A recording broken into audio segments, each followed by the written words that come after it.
2026 में यूके जाने की गलती बिल्कुल मत कीजिए। आज हमारे साथ हैं मिस मिशा, यूके एक्सपर्ट। आपको खुशामदीद कहते हैं। अस्सलाम वालेकुम थैंक मिस यू मिशा, सो कैसी हैं मच। आप? ठीक हैं? वालेकुम अस्सलाम। ठीक ठाक, आप बताएं, आप कैसे हैं? अल्हम्दुलिल्लाह ठीक ठाक। आज जो भी हमारे क्वेश्चंस होंगे वो एक स्टूडेंट को मद्देनजर रखते हुए होंगे। मैं समझ लो कि स्टूडेंट हूँ, मैंने आपसे कुछ क्वेश्चन करने हैं और आपने मुझे इसका जवाब देना है। ये क्या मैम सूरत हाल चल रही है इस टाइम? ये यूके के हालात, सुना है कि यूके वीज़ा नहीं दे रहा। अगर आप मेरे पास स्टूडेंट बन के आएंगे तो मैं आपको पहले ही मना कर दूंगी कि आप ना ही जाएं तो बेहतर इसकी क्या वजूहत है मैम? वहाँ पर क्या कुछ है। स्ट्राइक्स वगैरह सुनने में आया, बहुत ज़्यादा चल रही है, और क्या हमें वहाँ पर अब अप्लाई करना चाहिए? हाँ, यूके में आप पूछना चाह रहे हैं कि अपना क्वेश्चन दोबारा रिपीट कीजिएगा। कि वहाँ पर स्ट्राइक्स चल रही हैं यूके में, सुनने में आया, तो क्या हमें अब दोबारा वहाँ पर अप्लाई करना चाहिए? यूके की मार्केट में अब इन होना चाहिए, जाना चाहिए मुझे वहाँ पर पढ़ने के लिए, कि मैं अब कहीं और डेस्टिनेशन को चूज़ करूँ? या एग्जैक्टली आपको जाना चाहिए क्योंकि यूके ने जो स्ट्राइक शुरू की हुई हैं ये उन स्टूडेंट्स के लिए की हुई हैं जो यहाँ से फेक तरीके से जा रहे हैं। ठीक है। जो मोस्टली जिनका पर्पस वहाँ पे जाके पढ़ना नहीं है, वहाँ पे जाके सेटल होने का है और उनको लगता है कि हम वहाँ पे जाके वो सेटल हो जाएंगे और किसी को पता नहीं चलेगा। हम ये असाइलम वहाँ पे जाके अप्लाई कर देते हैं और इस 2025 में ऐसे बहुत से केसेस आए हैं कि वहाँ पे ज़्यादातर स्टूडेंट्स कम और असाइलम वाले लोग ज़्यादा चले गए, जिसकी वजह से अब यूके ने बहुत ज़्यादा सख्ती करती हुई है। और सेकेंडली मैं आपको ये एडवाइस दूंगी, अगर आपने जाना है तो सिर्फ पढ़ने के पर्पज़ के लिए जाएं, ताकि जो बच्चे विलिंग है जाने के लिए नेक्स्ट उनके लिए कोई मुसीबत ना बने कि भाई अब यूके ने सिर्फ जेन्युइन स्टूडेंट को बुलाने पे किया है। पहले वो कुछ ईजी होते थे कि हम लोग चले जाते थे, कुछ इंटरव्यूज बंदे को होता था कि ये नहीं लेंगे, ईच एंड एवरीथिंग कुछ हो जाता था, लेकिन उन्होंने बहुत ज़्यादा सख्ती कर दी हुई है। तो मैडम अब जो इस टाइम हमारे यूजुअली जब हम ग्रेजुएशन करते हैं या इंटर के बाद जब स्टूडेंट का एक कंसेप्ट होता है कि मैंने अपना बेहतर मुस्तकबिल देखना है, तो वो ज़ाहिर बात है वो स्टडी के साथ साथ वो अपना बेहतर मुस्तकबिल के लिए भी तो वो इस तरह के डेस्टिनेशंस को चूज़ करता है, जैसे यूके है, अपना यूरोप है, अमेरिका है, कनाडा, ऑस्ट्रेलिया है। ठीक है। अमेरिका, कनाडा, ऑस्ट्रेलिया तो वैसे ही पहले से बड़ा टफ हो गया है, तो अब हम्म। पहले यूके था, अब उसने भी बहुत ज़्यादा सख्ती कर दी है। तो अब आप क्या देखती हैं कि आने वाले वक्त में स्टूडेंट कहाँ पर मूव करेगा और उसको यूके में क्या-क्या चैलेंजेस को फेस करना पड़ेगा? इन केस जैसे आप कह रहे हैं कि ऑस्ट्रेलिया, यूएसए, अमेरिका ये सारी चीज़ें बंद हो गई थी, वो भी इन स्टूडेंट्स के कामों की वजह से हुई थी। तो हाँ, अब यूके उन चीज़ों को इतना गौरली नहीं कर रहा था कि ठीक है, उनको यही था कि नहीं बच्चे स्टूडेंट्स जेन्युइन आ रहे हैं एंड एवरीथिंग, लेकिन इस दफ़ा वही मेरी बात है कि लोगों ने ये चीज़ें कर दी हुई हैं। तो अगर सेम यही सिनेरियो चलता रहा कि वो पढ़ने की बजाय वहाँ पे जाकर साइलम अप्लाई करेंगे और ट्यूशन फीस बस यहाँ से देके और बाकी वहाँ पे जाके जॉब्स कर रहे हैं, पढ़ नहीं रहे ईच एंड एवरीथिंग, तो नेक्स्ट अगर यही हालात चलते रहे तो मे बी उनके स्ट्रिक्टली इंटरव्यूज होंगे, स्टूडेंट से बार बार क्वेश्चनिंग की जाएगी जिसमें स्टूडेंट फंसेगा। मैडम ये पहले यूजुअली देखा जाता था कि वहाँ पर जो बच्चा स्टडी के लिए जाता है उसको पार्ट टाइम वो कुछ वर्किंग आवर्स जो अलाउ होते थे। हम्म। क्या अब वो उन्होंने वो भी बंद कर दिए कि वो अलाउ है उन्हें? नहीं नहीं नहीं, बेसिकली स्टूडेंट को अभी भी पर वीक 20 आवर्स काम करने की इजाज़त है, जिसमें वो अपने लिविंग कॉस्ट जो को है जो निकाल सकता है, और अदर देन वीकेंड पे उसको फुल टाइम काम करने की इजाज़त है। यूके स्ट्रिक्ट हुआ है, लेकिन इस मामले में नहीं हुआ कि स्टूडेंट वहाँ पे सर्वाइव ना कर सके। सही, सही।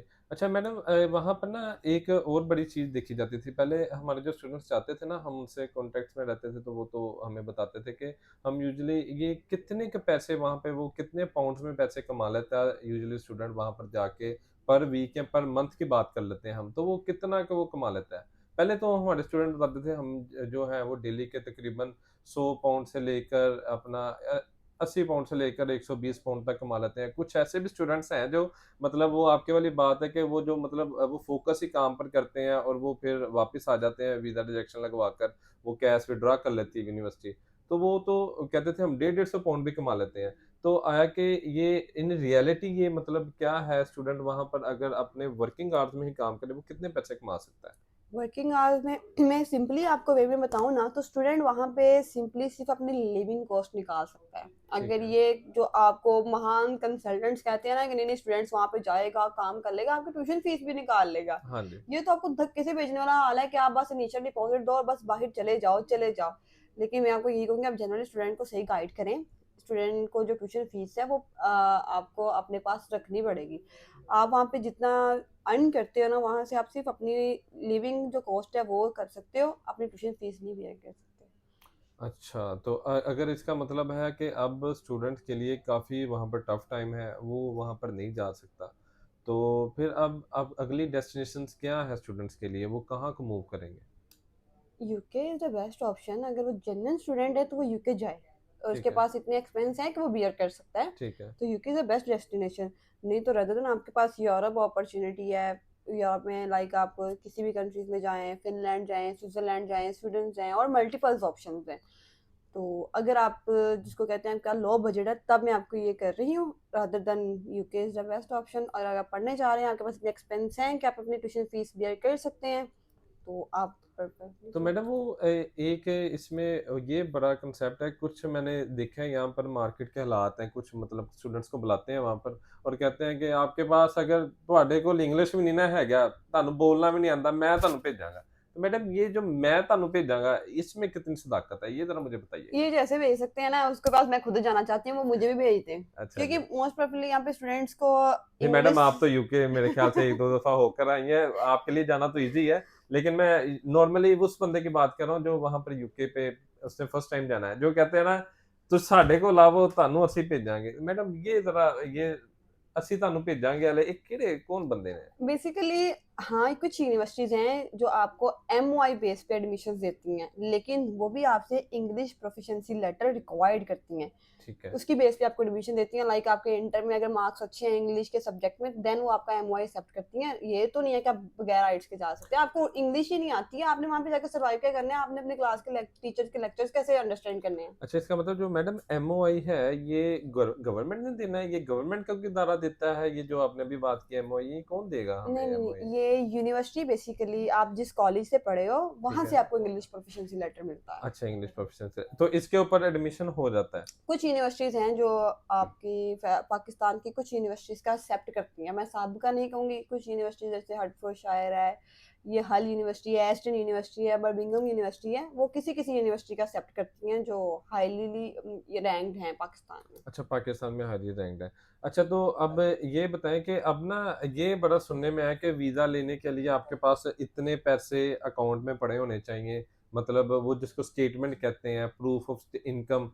तो वो इसके बारे में थोड़ा सा स्टूडेंट को गाइड कर दें कि मतलब ये कैसे इसको हमने मैनेज करना है, या इसको मैनेज करने से पहले किसी कंसल्टेंट से या किसी ऐसे बंदे से जो इसको फाइनेंस को मैनेज करता हो, उससे मशवरा करना चाहिए कि कब से कब तक इसको करना चाहिए। क्योंकि लोगों को अभी ये भी इल्म नहीं है। मैंने अक्सर वो बच्चे इधर आते हैं, वो कहते हैं कि सर जी आज तो ही रखा दिए। मतलब वो कहते हैं कि आज से ही हम वो बैंक स्टेटमेंट रखवा दें। तो ये ज़रा काइंडली बताइएगा वीज़ा प्रोसेस के लिए ये स्टेटमेंट का क्या चक्कर है? बेसिकली जब आप किसी यूनिवर्सिटी में अप्लाई करते हो तो आप उसकी फ़ीस देखते हो। अगर 12,000 पाउंड्स है तो उसका इनिशियल डिपॉज़िट अगर 5,000 पाउंड है या 6,000 पाउंड है, तो आपने वो इनिशियल डिपॉज़िट पे करने के बाद जो रिमेनिंग बैलेंस आपके पास बचता है 6,000 पाउंड या 7,000 पाउंड, आपके बैंक में वो अमाउंट और आपकी 9 मंथ्स की लिविंग कॉस्ट होनी चाहिए। लाइक अगर आप इनर लंदन में हैं तो आपकी जो लिविंग कॉस्ट है वो 30,334 है समथिंग, और अगर आप आउटर लंदन हो तो तब है 1,034 पाउंड्स समथिंग। तो आपके अकाउंट में ये होनी चाहिए, और ये 28 मेच्योर बैंक स्टेटमेंट चाहिए 28 डेज की। ठीक है। अगर आप ऑफर लेटर आ गया है आपको, तो ऑफर लेटर के बाद जब आप इनिशियल डिपॉजिट कर देते हो, उसके बाद आपका कैश इशू होता है। तो ठीक है। कैश लेने के लिए कैश एक ये होता है कि आपको यूनिवर्सिटी ने एक्सेप्ट कर लिया है। कंफर्मेशन एक्सेप्टेंस एग्जैक्टली देते हैं। तो कैश आते कैश लेने के लिए आपको 28 डेज की मेच्योर बैंक स्टेटमेंट चाहिए। मतलब इसको हम ज़्यादा आसान कर देते हैं कि जो बच्चे के वहाँ पे एक्सपेंस होने हैं वो, और जो उसकी फीस रह गई है वो उसने शो या करवानी है। एग्जैक्टली वो शो ठीक है, करवानी है। वो शो करवा के और वो अपना जो वीज़ा है वो फाइल करे और वो चला जाए। और मैडम अगर वो फिर भी ना गया तो?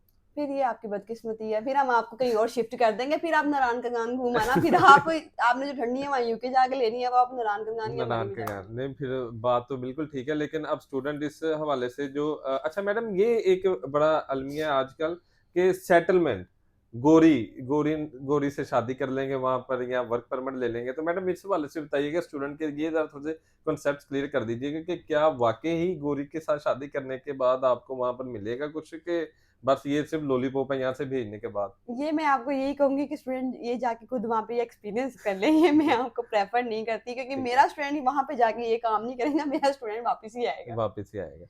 ठीक है मैडम, अब जो ये हालात चल रहे हैं क्या हम वाक़ई ही बच्चों को अब रिकमेंड करें यूके जाना कि उनको मूव करें दूसरी मार्केट में? क्योंकि अब मैंने सुनने में आया कि 10 साल के लिए आपको वहाँ पर लीगली स्टे करना पड़ना है। लीगली लेट्स सपोज़ वो वर्क परमिट है या ग्रेजुएशन के बाद जो पीएसडब्ल्यू लेते हैं उसके बाद वर्क परमिट के साथ आपको लीगली 10 साल वहाँ पे स्टे करना है, तो आप इमिग्रेशन के लिए अप्लाई कर सकते हैं। पीआर के लिए अप्लाई कर सकते हैं। तो मैडम ये बताइएगा कि क्या वाक़ई ही इन फ्यूचर ये ऐसा ही होने वाला है कि बस ये एक अफ़वाह है अभी? क्योंकि गवर्नमेंट्स अपने रूल्स एंड रेगुलेशंस चेंज करती रहती हैं और अभी भी यूके में इस बात पे डिस्कशन चल रही है कि इसको वापस 5 ईयर पे ले आएँ या इसको 10 इयर्स पे ही कर दें क्योंकि 10 इयर्स वाला तो कंफर्म हो गया हुआ है। लेकिन अभी मज़ीद इस चीज़ पर डिस्कशन कर रही है, तो जैसे ही इसकी न्यू अपडेट आएगी मैं आपको उसमें अपडेट कर दूँगी। मैडम ये भी मेरे सुनने में आया कि अब ये जो पीएसडब्ल्यू है पोस्ट स्टडी वर्क जो वो देते हैं बच्चे हुँ, को, हुँ। अब वो 1.5 साल का करने लगे हैं या साल का करने लगे हैं? एग्ज़ैक्टली वो 1.5 साल का करने लगे तो हैं। मैं समझता हूँ कि बच्चा पहले अपने स्टडीज़ के एक्सपेंसेस को बेयर करेगा, देन उसके बाद 1 डेढ़ साल में मेरे ख़्याल से वो क्या आप समझती हैं ये वैल्यू टू मनी है यूके अब यूके की मार्केट जो है अब वैल्यू टू मनी है? बच्चे को पहले था कि वो जाता था, अर्न करता था, वो अपने एक्सपेंसेस मीट कर लेता था और जो लगाता था वो भी अर्न कर लेता था। अब समझती हैं कि ये वैल्यू टू मनी? एग्ज़ैक्टली मैं इस चीज़ पे कहूँगी कि ये बच्चे पे डिपेंड करता है कि आप वहाँ पे कैसे सर्वाइव कर रहे हो। कुछ स्टूडेंट्स होते हैं कि वो यहाँ से सोच के सिर्फ़ यही चाहते हैं कि नहीं मैंने वहाँ पे एक सिक्योरिटी की जॉब कर लेनी है, मैंने वहाँ पे जाके ये जॉब कर लेनी है।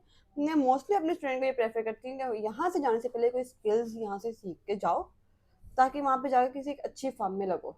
तो मैम ये बड़ी अच्छी बात आपने की जॉब्स के हवाले से, जॉब्स की क्या अपॉर्च्युनिटी है वहाँ पर इस टाइम? जॉब की अपॉर्चुनिटीज़ हैं, वहाँ पे काफ़ी अच्छी अपॉर्चुनिटीज़ हैं। आप ठीक है। जाएँ अगर आपने अपने मास्टर्स कंप्लीट कर लिया और आपको वहाँ पे 1.5 साल या 2 साल का पीएसडब्ल्यू मिलता है और आप जिस कंपनी के साथ काम कर रहे हैं, अगर वो कंपनी आपके साथ हैप्पी है, खुश है, तो वो आपको जो कहते हैं, आपको वर्क परमिट दे देती है और देन आप वहाँ पे काम कर सकते हो। ऐसा कोई सीन नहीं है, ये लोग कहते हैं यूके में जॉब्स नहीं है, ईच एंड एवरीथिंग है, यूके में जॉब्स हैं और आपके लिए अपॉर्चुनिटीज़ भी हैं। लेकिन बस आपको अवेल करनी आनी चाहिए। ठीक है। अच्छा तो मैडम अब आप कहती हैं कि एट द एंड कि यूके जो जेन्युइन स्टूडेंट है वो ही जाए, जो पहले जाते थे वो अब वो जो अब है वो ना जाए, मैं आपको यही कहूँगी क्योंकि फिर आप बाकी स्टूडेंट्स का भी फ्यूचर खराब कर रहे हैं। तो फिर वो अब कहाँ जाएँ? वो भी वो आपसे वो गाइडलाइन लेना चाहते हैं कि वो अब कहाँ जाएँ? उनको कहीं तो कहीं कहीं न कहीं तो भेजना है या फिर इधर उनको जॉब्स दें ऐसी? तो वो यही रह ले, मैं उनको यही प्रेफ़र करूँगी जो वहाँ पे जाके ये सारा काम कर रहे हैं, असाइलम्स वगैरह कर रहे हैं, अप्लाई कर रहे हैं, वहाँ पे जाके पाकिस्तान की रेपुटेशंस खराब कर रहे हैं, वो पाकिस्तान में ही रहे हैं। मेरा ख्याल है कि किसी भी कंसल्टेंट को ऐसे स्टूडेंट को प्रेफ़र नहीं करना चाहिए। तो मैं आपको ये एडवाइस दूँगी, अगर आपको लगता है कि स्टूडेंट जेन्युइन नहीं है, तो आप उसको वहीं पे रोक दें, उसका प्रोसेस स्टार्ट करें ही ना।